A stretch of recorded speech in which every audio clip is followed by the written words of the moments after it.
Então agora a gente acabou de demonstrar que o momento de dipolo, campo gerado por um dipolo, o potencial, ele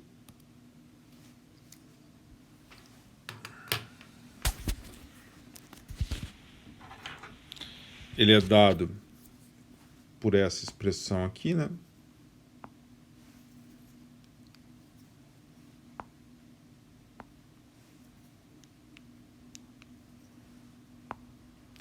É dado por essa expressão aqui.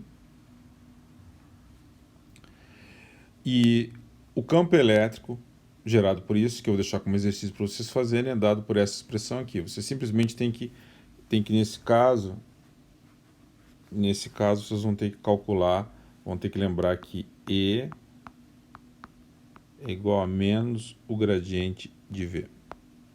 Tá? Então é isso que vai ter que ser feito.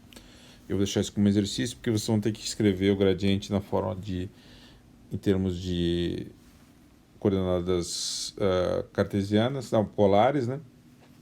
E sai esse resultado daqui. Eu vou deixar como exercício para vocês fazerem isso. Bom, como eu comentei com vocês, é importante discutir um aspecto, por que isso é relevante, né? Em alguns contextos, né? Uma relevância dessa discussão é que, por exemplo, a molécula de água, ela tem um momento de dipolo bastante elevado, e isso acaba sendo crítico para se entender uma série de propriedades que a água possui, né? Então, a interação da água entre as moléculas, né, ela é basicamente devido a esse momento de dipolo que surge entre os átomos de oxigênio e hidrogênio. Tá? Então eu posso pensar cada molécula de água como sendo essencialmente um dipolo. Tá? Então, o que vai acontecer? Um dipolo a gente vai pensar como uma setinha aqui. O que acontece? Dois dipolos, se eles estão próximos um do outro, eles não vão gostar de estar alinhados, eles vão gostar de estar anti-alinhados. Tá certo? Então eles vão apontar na direção oposta do outro. Porque eles vão querer contrabalancear as cargas. Tá certo?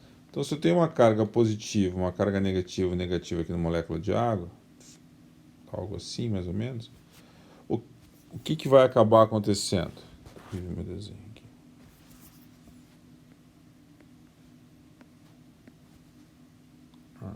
Então, estrutura mais ou menos assim. Vai ser mais conveniente que a outra molécula de água, ela não vai querer que as cargas negativas sejam próximas às cargas negativas, ela vai querer alinhar. Então ela vai querer que a carga positiva fique próxima da carga negativa, tá certo? Então fazendo algo mais ou menos assim. Então vai tender a fazer isso. Então é como se os meus momentos de polo vão ter que estar alinhados. Imagina que eu tenho uma carga negativa e uma positiva aqui. A positiva vai querer ficar mais próxima à negativa e a negativa vai querer ficar mais próxima à positiva. Então, ele vai tender a fazer esse tipo de coisa. Se esse alinhamento ocorre, surge uma força de interação. Então, as moléculas vão tender a se alinhar dessa maneira. Esse alinhamento entre as moléculas de água é responsável por uma série de propriedades importantes da água. Tá? Uma das propriedades importantes é que, por exemplo, essa força é intenso o suficiente para contrabalancear as forças, digamos assim, estocásticas devido à temperatura ambiente, por exemplo, que nós estamos aqui, e o balanço entre essas duas coisas é que permite que a água seja líquida a temperatura ambiente. Eu não vou entrar em detalhes aqui da termodinâmica desse processo, que é muito mais complicado que haveria espaço para tanto, mas isso o fato de eu possuir momentos de polo é essencial para que a água possa estar em estado líquido. Se as moléculas de água fossem neutras, não haveria nenhuma força intensa o suficiente. E a força que surge entre as moléculas de água é intensa para manter, né, essa característica da água, né, que é muito mais... o líquido ele tem uma série de propriedades muito diferentes de um gás, por exemplo. E também, se eu baixar a temperatura da água, vai ser essencialmente esse momento de dipolo que vai ser responsável pela formação do estado sólido da água. A água tem muitas propriedades que são únicas, num certo sentido. Uma propriedade muito importante da água, principalmente para quem toma uísque, é que o gelo flutua. Tá? Isso não é nada normal, né? Em geral, o que eu deveria esperar é que, quando eu tenho uma substância que ela está no estado sólido, né, ela geralmente tende a possuir uma densidade maior. Tá? Então ela é mais densa. Como ela é mais densa, ela tenderia ao contrário, de não flutuar, ela teria a afundar. Então a molécula de água, ela tem uma propriedade muito estranha, que é o fato de que ela, quando congela, tem uma densidade menor. Isso foi importantíssimo para a história da vida na Terra. Tá? Se se essa propriedade não fosse dessa forma, o que teria acontecido invariavelmente é que os oceanos, por exemplo, durante as guerras glaciais, eles tenderiam a congelar, tá? De baixo para cima e não de cima para baixo, como acabou acontecendo. E isso teria basicamente extinto todas as formas de vida aquáticas. Aí poderia ter implicado na impossibilidade dos seres vivos terem sobrevivido durante os períodos mais frios da história do nosso planeta. Isso é uma coisa. Outra coisa importante é o seguinte: se eu tenho por exemplo, uma proteína, tá? As proteínas que formam o nosso corpo, né, ou que são parte do nosso corpo, elas têm a forma que elas possuem devido à interação que elas possuem com as moléculas de água. Então, as moléculas de água, ao interagirem com as proteínas, que são formadas por átomos, que têm seus próprios momentos de dipolo, essas forças, essas interações tendem a moldar as proteínas. Tá? Elas tendem a moldar as proteínas porque o que acaba acontecendo é que, se eu tenho uma proteína que tem uma determinada região em que ela tenha, por exemplo, momentos de dipolo aqui, essa região ela vai se dar muito bem com a água. A água vai interagir com esses dipolos que estão aqui, vão se alinhar, tá certo? E vão gostar de estar nessa posição anti-alinhada. Tá? Isso faz com que as partes polares das moléculas, das proteínas que a gente tem no nosso corpo, tendam a ser expostas às regiões onde tem contato com a água. E essas regiões são chamadas de hidrofílicas, ou seja, elas gostam de água. Por outro lado, as partes que são neutras ou que não têm carga nenhuma, elas vão tender a ficar no interior das proteínas. E aí o que acaba acontecendo é que as proteínas elas tendem a se organizar, elas tendem a ter uma forma que se adapta a essas forças. Então elas tendem a minimizar a área apolar que não está, a área polar que está exposta com a água e colocar no interior a região apolar. Então isso gera uma série de forças. Um exemplo bastante pungente disso é as moléculas de DNA. As nossas moléculas de DNA elas são basicamente uma escadinha. Tá? Entre as escadinhas, a região entre as escadas, ela basicamente é uma região apolar. Então, para evitar a exposição dessa região apolar, é com que ocorre a torção nas moléculas de DNA, expulsando as moléculas de água, e dando a forma retorcida que as moléculas de DNA possuem. Então, as propriedades de dipolo da água, elas têm vastas implicações na nossa bioquímica, tá? Sendo uma das propriedades chaves para a gente entender o funcionamento bioquímico do nosso corpo. E a água está envolvida numa grande disputa intelectual, digamos assim, uma disputa que dura já alguns séculos, que é a seguinte: teve um sujeito alemão que se chama Hahnemann.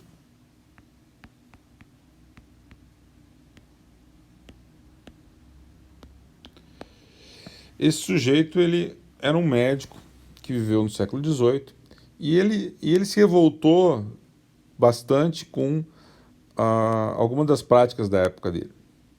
Tem que lembrar, no século XVIII, as pessoas achavam que mercúrio era remédio, as pessoas achavam que sangria curava, achavam uma série de coisas dessas. E aí elas aplicavam esses tratamentos, né? E não raro as pessoas tendiam a morrer não da doença, mas do tratamento. Tá? Nada a ver com os dias de hoje, né? Mas, bom, de qualquer maneira, isso revoltou o Hahnemann. Ele disse, não é possível fazer isso é um absurdo. E ele pensou uma estratégia que era radicalmente diferente, que era uma abordagem racional para a medicina. Tá? Então, ele pensou algo bastante simples, que era o seguinte: primeiro, não causar dano ao paciente. Então, o que ele disse? Quanto menor a dose, melhor, porque eu não vou causar dano ao paciente, eu diluo o medicamento. E ele teve uma ideia de que um bom medicamento não é aquele que faz alguma coisa, mas é aquele que induz o corpo a fazer uma resposta. Então é uma ideia muito interessante no final das contas, né? Eu induzo o corpo a fazer uma determinada resposta. Então o remédio, na verdade, ele tinha que ter uma certa semelhança com a doença.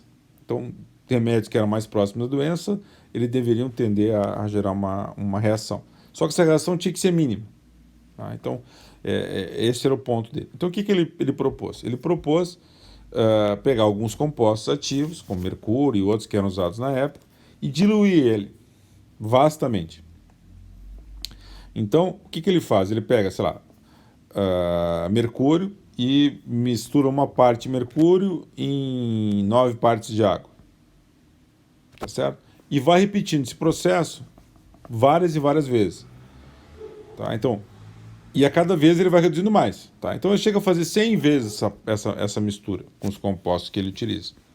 Tá? Então, 100 vezes uma parte em 10, né, é um número consideravelmente gigante. Tá? 1/10 de 100 é uma coisa muito grande.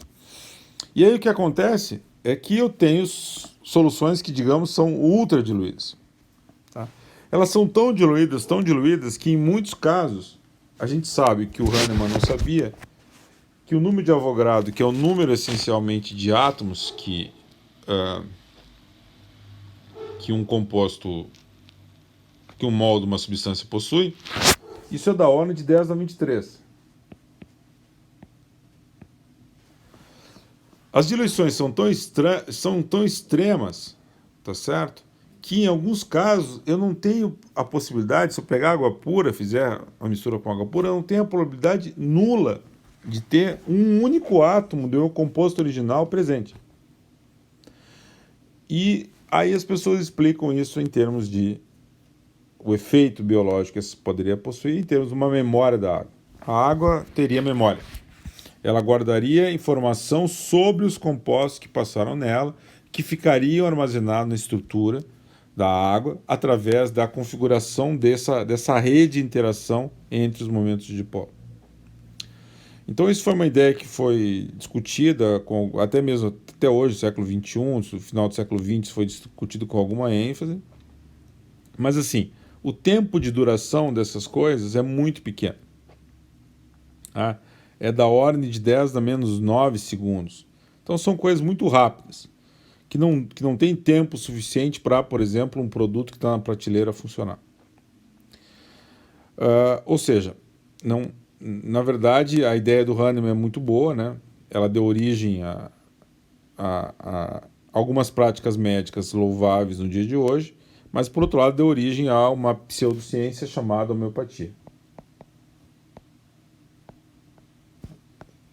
A homeopatia é algo que até os dias de hoje ainda existe, né?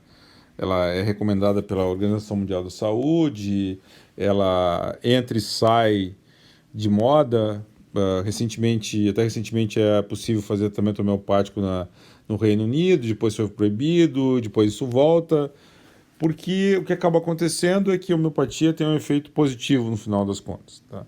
Ela tem um efeito positivo porque, em primeiro lugar, ela não tem nenhum efeito negativo, porque as moléculas, os compostos que são ministrados, né, elas são basicamente água. Então, não tem nenhuma maneira laboratorial ou através de um processo de medida experimental, empírico, de separar exatamente o que é uma amostra homeopática de uma amostra não homeopática. Então, eu não tenho como fazer nenhum experimento, não tem nenhuma base racional para mim fazer nenhum tratamento físico num caso do outro. Como eu não consigo fazer isso de jeito nenhum, muito provavelmente, né, o muito e provavelmente nesse caso são bondades da minha parte, né, basicamente com certeza, não existe nenhuma razão bioquímica para esses compostos fazerem algum efeito. Mas mesmo assim eles funcionam. Eles funcionam por um efeito chamado placebo.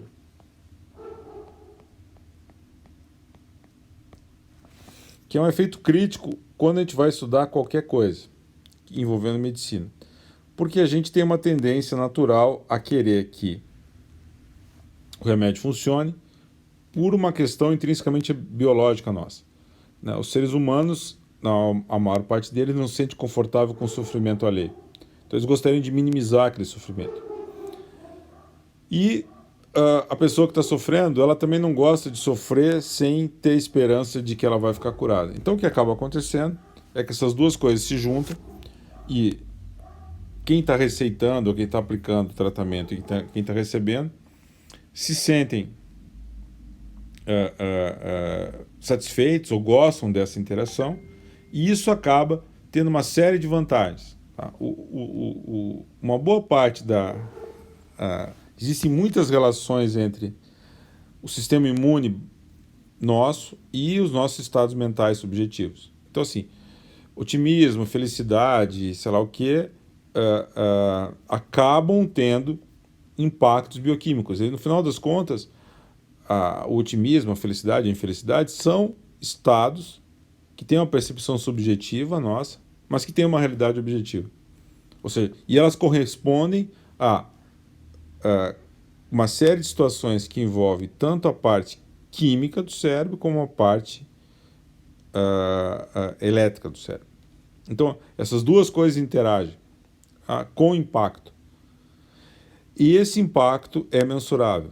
Então, o que acaba acontecendo é que se eu tomo algum placebo, eu tenho uma chance maior de ter uma resposta positiva. Tá? Então, o ser humano ele é um ser que ele é estritamente simbólico. Tá? Então, as coisas elas têm um valor que vai além do que elas são por si, mas elas têm um valor simbólico também. E isso está densamente demonstrado. E mais do que isso, está densamente demonstrado que nem todo placebo é igual. A cor da pílula pode fazer diferença, o preço da pílula pode fazer diferença, a forma como a pílula foi administrada pode fazer diferença, várias coisas fazem diferença. O fato de ter um contexto cultural faz diferença. Então, assim, se a pessoa acredita no que ela está tomando e o médico acredita no que ele está receitando, isso tem uma chance maior de sucesso. Então, isso explica muito mais do que a base bioquímica da memória da água, os efeitos que o placebo tem que ter e que ele de fato possui. Tá? Então, isso é um fato considerável. Além disso, a homeopatia ela tende a ser usada por uma série de questões que muitas vezes não têm um tratamento específico, ou são sofrimentos difusos, ou são questões que envolvem interações complexas entre a mente do sujeito e o seu corpo e tal. E elas tendem a funcionar, nesses casos, melhor que as alternativas clínicas que não são homeopáticas, né? Então, são alopáticas, no sentido que realmente aí tem um princípio ativo, e esse princípio ativo, em geral, é muito difícil ter algum remédio que só cause bem, ele vai causar mal, ele vai ter contraindicação, ele vai ter isso, vai ter aquilo. Então, isso na realidade clínica objetiva tem um impacto muito considerável. Então, acho que tudo isso tem que ser levado em consideração, né? Mas, no final das contas, a parte bioquímica ou física do processo é a menos relevante. Tá? Então, isso não é muito importante. Vocês, como físicos médicos, vocês vão lidar com várias situações, inclusive pacientes que vão estar com câncer e vão ter que escolher entre a opção de fazer uma radioterapia ou fazer uma quimioterapia, e muitas vezes pode ser tentados a não fazer nada disso e simplesmente tentarem um tratamento alternativo, né, baseado em homeopatia, ou chá, ou o que for, né? Homeopatia em muitos casos. E isso pode ser não necessariamente uma boa ideia, porque o câncer é uma doença que, em geral, não tende a não responder muito positivamente a esse tipo de situação. O câncer, ele basicamente é um descontrole das nossas células, né, que tem uma taxa de reprodução muito elevada e que o organismo perde o controle de induzir a morte natural nessas células. Então essas coisas tendem a não dar muita bola porque por onde a água passou que a gente usou para tratar elas, né? Então isso não me parece ser uma boa ideia. E tem uma certa lenda aí que a homeopatia ela tem uma relação com a física, basicamente com a mecânica quântica. E essa relação é uma relação meio estranha, né? Mas é uma relação que está baseada na seguinte ideia, de que eu não conheço a mecânica quântica e eu também não entendo a homeopatia. Então uma coisa explica a outra. São duas ignorâncias, uma guiando a outra. Então é uma coisa muito maluca, mas é o que acaba acontecendo. E na minha concepção, pelo menos, não tem... Obviamente a mecânica quântica serve para explicar um monte de coisas, né? Ela é essencial para a estrutura dos átomos, para toda essa discussão que eu fiz aqui para vocês em relação ao aumento de dipolo. Isso é um fenômeno quântico também, eu não entrei em detalhes aqui, mas essas coisas têm a ver com o fato de que eu tenho uma estrutura atômica que obedece às leis da mecânica quântica, mas isso tem muito pouca implicação com as ideias que as pessoas têm de homeopatia, que em geral é uma ideia de que eu vou criar uma espécie de correlação entre a molécula de água e o composto, e isso vai permanecer durante um monte de tempo. Esse tipo de coisa não tem muita base científica, não tem muita base matemática, e são ideias bastante esdrúxulas, né? E tem um fato bastante considerável, é que tipicamente esse tipo de abordagem a gente consegue estudar usando física, né? A física ela é muito mais fácil de fazer experimentos com coisas físicas do que com coisas biológicas, né? Então, sei lá, eu posso submeter a água ao tratamento que eu quiser, com o número de amostras que eu quiser, e eu posso medir os efeitos, eu posso congelar a água, botar ela em altas pressões, baixa pressão, eu posso fazer um monte de coisa, que eu não posso fazer com seres vivos, tá? Nem com ratos eu posso fazer. Tá? Tem experimentos que eu não posso usar, tem que controlar o número de ratos que eu vou usar para fazer um experimento. Se eu tenho um número muito grande de ratos que eu vou usar, o comitê de ética, por exemplo, pode barrar um experimento desse. Então, fazer biologia, onde eu posso fazer física, não é uma boa ideia. Tá? Então, assim, é melhor eu ter a física muito clara na minha cabeça. Quando ela estiver muito clara, eu vou para a biologia. Quando a biologia estiver muito clara na minha cabeça, eu vou para a medicina, porque na medicina tudo é muito pior. Eu não posso fazer experimento, não posso fazer isso, não posso fazer aquilo, eu tenho que levar em conta o interesse do paciente, a saúde dele, não sei o que, não sei o que, não sei o que. Tem uma série de problemas que acabam surgindo. Então, assim, muitas dessas abordagens acham que tem uma física diferente no caso das células humanas, que eu pessoalmente acho que é uma ideia que não se sustenta na prática, e ela só se sustenta porque é difícil negar ela, né? Porque é difícil fazer experimentos que realmente comprovem que isso realmente não se manifesta, né? Não tem sentido.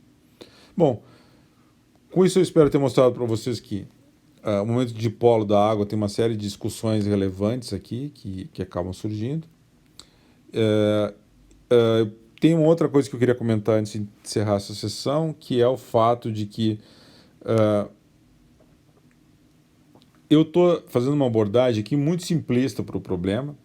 Tá? Tem abordagens muito mais sofisticadas, que são feitas em geral pelos livros de física, em que, inclusive, a gente estuda não só o momento de carga, o momento de polo, mas o momento de quadrupolo, e que a gente chama de expansão multipolar. A expansão multipolar é uma maneira de representar, com diferentes graus de aproximação, qualquer distribuição de carga que eu tenho. Tá? Isso é uma abordagem muito mais formal, Eu acabo não fazendo ela aqui porque eu acho que ela não é muito útil na prática de vocês e ela é um pouco sofisticada, tá? Mas tem abordagens como Wagner, por exemplo, um livro de eletromagnetismo que faz isso muito bem feito, mas eu não vou reproduzir aqui. Então, era isso que eu queria comentar em relação a esse aspecto.